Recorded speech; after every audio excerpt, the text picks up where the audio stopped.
y entonces se le adelanta y lo alcanza porque lo cerró, lo bloqueó en la vía. Se frena inmediatamente y saca la cruceta y le rompe los vidrios. O sea, podemos asistir a unos ejercicios elementales de comportamiento ciudadano que pueden generar barbaridades. El otro día yo estaba en un apartamento, tomaba con una amiga y de pronto vemos un escándalo en la calle. Salimos.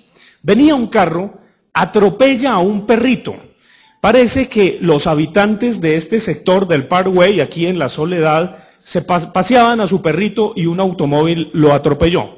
Pero la reacción de los que sufrieron la agresión, de que les atropellaron al perrito, fue agarrar un ladrillo y lanzárselo al carro que había atropellado el perrito. Pues bien, lo hicieron. Y lo hicieron de tal manera porque el carro que atropelló al perrito emprendió la fuga por no dar cuenta de lo que había hecho. Entonces estos chinos agarran y todo eso lo veía yo desde un quinto piso porque estábamos alarmados de lo que había pasado. Entonces lanza un ladrillo, el carro sigue a toda velocidad con tan mala suerte que golpea en el vidrio, pierde el equilibrio y va y se estrella en otro poste.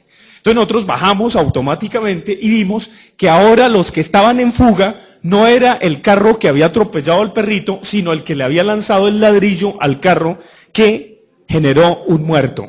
Entonces imagínense las consecuencias absolutamente locas por ejercer la violencia en una situación de comportamiento ciudadano. Yo me pregunto, ¿cómo educaron a esos niños? Tanto al que atropelló al perrito como a los jóvenes que toman la violencia en sus propias manos. Es aterrador escuchar a niños en Medellín, y perdónenme que cite ese ejemplo, pero es que lo he escuchado y fui profesor en la sede de Medellín de la Universidad Nacional. Si no me arregla eso, le pongo un carro bomba.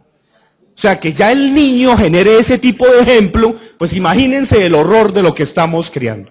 Continuemos. Entonces es muy importante ese paso de violencia física a violencia simbólica. Y la violencia simbólica, ¿cómo sería? El tipo me cerró y entonces en vez de adelantarlo y sacarle la cruceta, bajo el vidrio y le digo, lo felicito, usted conduce muy bien.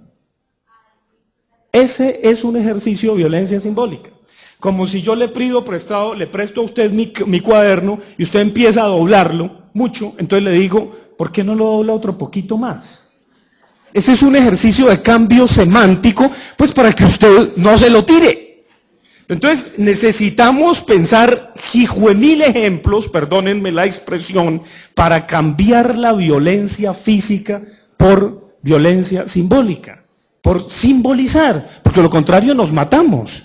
Y eso implica autoridades, implica marco legal, pero implica por supuesto cambio cultural.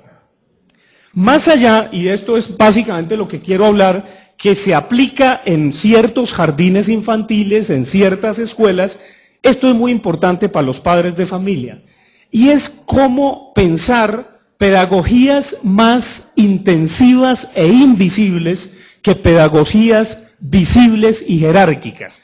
En la pedagogía visible y jerárquica casi que el hijo no podía hablarle al papá, muchísimo menos besarlo.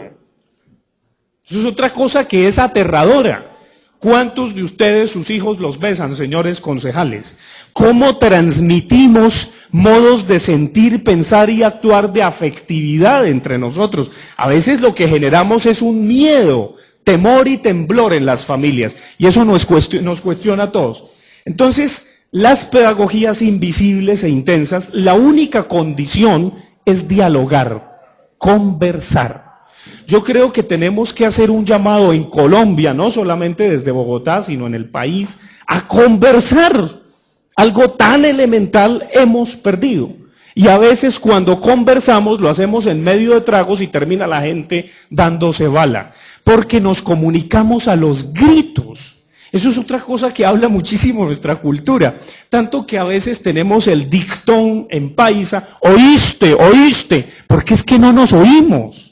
Entonces, usted está, por ejemplo, en el metro de París o en el metro de Nueva York y usted sabe que son colombianos porque hablan a los gritos. ¿Oíste? Entonces nos toca pensar cómo diablos empezar a hablar bajito, a que no sea grito entero. Cómo desde la más temprana infancia tenemos que susurrar. cómo si la otra persona grita mucho, el otro le habla más bajito para que entienda. Todos esos ejercicios, obviamente los niños los van a ver. Y eso se incuba en casa, en la familia. Si a uno le pegan un grito, el pobre chino queda paralizado. Daniel, si sigues así, tu papá va a preferir a tu hermana. Imagínese el machismo que le introyectó esa mamá a ese niño llorando, tanto que se cayó automáticamente. Silencio puro. Bien, sigamos. Y obviamente, entre más visible sea una pedagogía, pues evidentemente los criterios son más fuertes, mientras que entre más invisible es más autónoma, se adecúa más a los individuos. Obviamente es una desgracia que estas pedagogías intensivas e invisibles se apliquen en jardines y en colegios privados de lujo. Esto hay que transmitirlo a la educación pública. Eso no puede ser solamente del jardín donde paga, yo no sé, 5 millones al mes. No, esto tiene que funcionar también en escuelas públicas, en colegios públicos. Tenemos que generar un cambio de pedagogías, porque si no, ¿qué ciudadanos estamos formando? Sigamos. Bueno. Y algo que es muy importante, y es que de nada sirve transmitir solamente razones si no manejamos las emociones y los intereses. El elogio de la razón sensible sería justamente que hay que conversar de gustos, de afectos, de olores, de sabores, de colores. Casi que desde la más temprana infancia tenemos una enorme responsabilidad de género con los niños y las niñas. Inclusive hay que operar un cambio cultural regalándole, ¿por qué no?, un balón a una niña y una muñeca a un niño. Esto es fundamental. O sea, tenemos que tener una conciencia de universalidad, romper con todas las intolerancias que son violentas y que generan violencias al interior de los hogares y de las escuelas, digamos. Bueno, algo que es muy importante en las pedagogías invisibles es que la mejor manera de aprender es jugando. Si hay algo absolutamente serio en términos rituales es el juego. Entonces, no podemos, pensando en el maltrato infantil y en muchos otros temas que se complementan, el trabajo infantil, la explotación infantil, pues tendríamos que ver cómo diablos no nos dejaron jugar. Perdónenme, hago un pequeño paréntesis aquí. El otro día yo estaba en la casa de María Mercedes Araujo, que era la oligarca rebelde, que convocaba gente de izquierda y de derecha y de todas partes en su casa. Cada 8 días nos reuníamos y ella quería escribir un libro que se llamaba El país que no quiero que hereden mis nietos. Estaba Orlando Falsborg, Antanas Mockus, otros personajes. Entonces nos hace una ronda y nos dice, bueno, ¿cómo fue su infancia? Y lo atroz es que todos los que estábamos en